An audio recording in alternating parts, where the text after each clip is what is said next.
Well, I come from a psychic family. I come from a long line of gifted psychics, 400 years in fact. I mean, my mother is psychic, my grandmother is psychic, my uncle was a tarot reader and astrologer, and my great-great-grandmother, my great-grandmother. I mean, I come from a family of psychics, and it's something that I've always known, but I've got to say, I believe that everybody is psychic. Everyone has the gift of second sight and has the ability to feel, sense and see energies. You talk about your ancestry there. Whereabouts is that going back to? What country? Well, it goes back to a few. On my mother's side, her father is Italian, and my grandmother, my Nana Lucy, is Austrian. So it goes back into Europe. I have some very fond memories and stories of when I was growing up. My Nan would often tell me the stories of how the gypsies lived next door. And but see, her mother, so my great-grandmother, read playing cards. And we now know today that they often call that Lenormand, reading the Lenormand cards, where they use 36 playing cards. And so she read cards, whereas my Nan actually taught me to read the tea leaves. So from the age of 6, I actually begun to read tea leaves, and it was through reading the tea leaves that I found that my intuition became a lot more clearer for me. And it wasn't until I was about 12 I was given my first set of tarot cards, and they had belonged to my uncle, and he was he's departed, but he was a very well-known and accomplished astrologer and card reader in his local community. And I've been reading the cards ever since, and it's through reading the cards and the tea leaves and coming from that psychic family that I found that hearing the world of spirit has been a lot more easier for me in many respects. I find I'm just natural at being able to have a conversation with the other side. So you grew up always believing that you had a gift?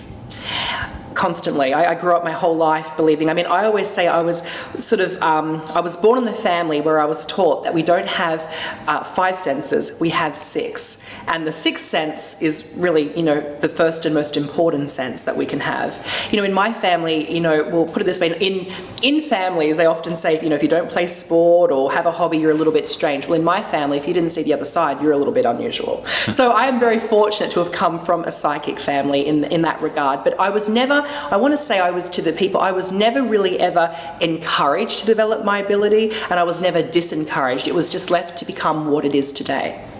Mitchell, you mentioned reading tea leaves and cards, right? When you started with your grandma at 6, are you looking for a specific shape or a design or something, and then your intuition from there, or is it just a tool?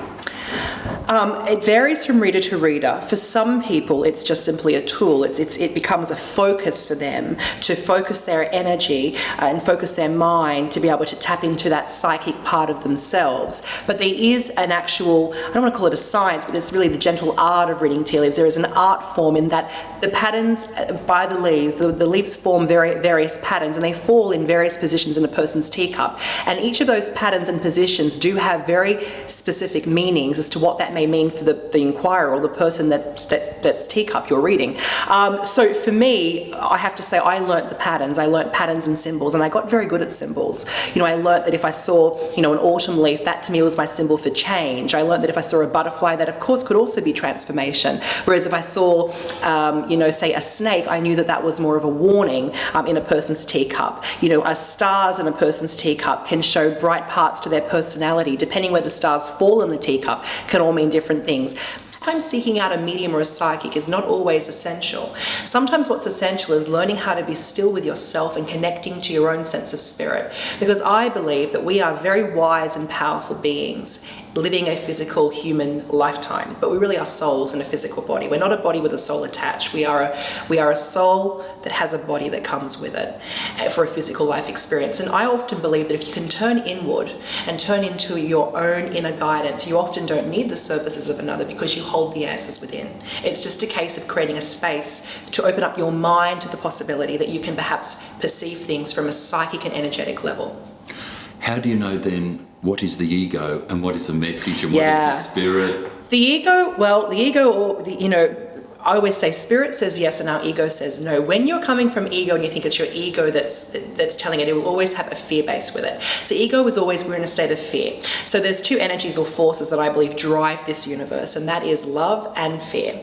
And obviously love is the positive, and the ego, which is the fear, is the negative. And when you're in a space of ego, it's like you get that feeling of, I can't get into a blue car because I've got this, if I do, I'm going to be in an accident or something horrible will happen, or it's negative, it's very negative. negative, that person's draining my energy, or I'm not sure about this. See, that's all ego, that's all fear-based, let's say, receiving. And I always say to people, when it truly is coming in from your intuition and from spirit, it's a still, quiet, small voice that sits within your stomach. It's sort of intuition, really. And intuition is like your stomach having a new thought. And every time you get that little nudge in your stomach, you sort of think to yourself, and it's sort of like intuition, I always find, doesn't come with emotions. People say, I've had this premonition or this intuition that something horrible is going to happen, and they get themselves into such a frenzy. But in my experience, intuition doesn't have emotions. It's like when I had my car accident.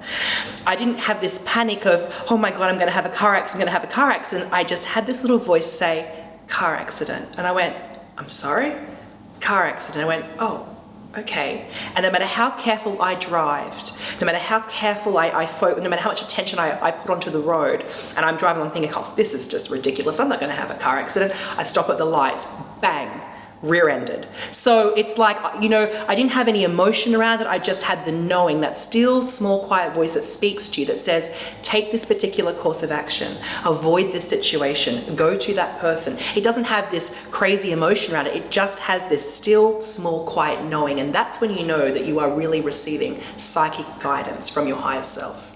How I met my spirit guide was really interesting. I actually, for a long period of time, would often find red feathers. Everywhere that I went, I'd find a red feather on the beach, a red feather in my letterbox. I think the final straw was when I found a red feather in my shoe, and I thought, oh, something's got to give here. This is definitely the spirit world intervening in some amazing way. So I collected the 4 red feathers that I had found over a period of, say, 2 years. And I used to take them into meditation. I would hold the feathers in my hands, and I would just close my eyes, and I would try to, in some regards, connect, to understand what the symbology was of the red feathers. And one day in meditation, I heard a voice say, red feather. I thought, did I just hear that, you know? This voice said to me, I'm going to show myself to you so you can understand what I look like. And I thought, oh, goody. He's going to come to me either in meditation or in a dream, this guide. So every night I would set up these conditions, if you will. I would prepare my bedroom, I'd prepare the space, I would clear my space, I would do prayer, I would, light a candle and ask my guides to come and show themselves to me in my dreams. And every morning I would wake, and I was really disappointed because it sort of never seemed to happen. And I thought, well, this doesn't make any sense. But every time I'd go into meditation and hold these feathers, I would hear the voice say, I'm going to reveal myself to you, I'm going to show myself to you so you can understand who you're working with.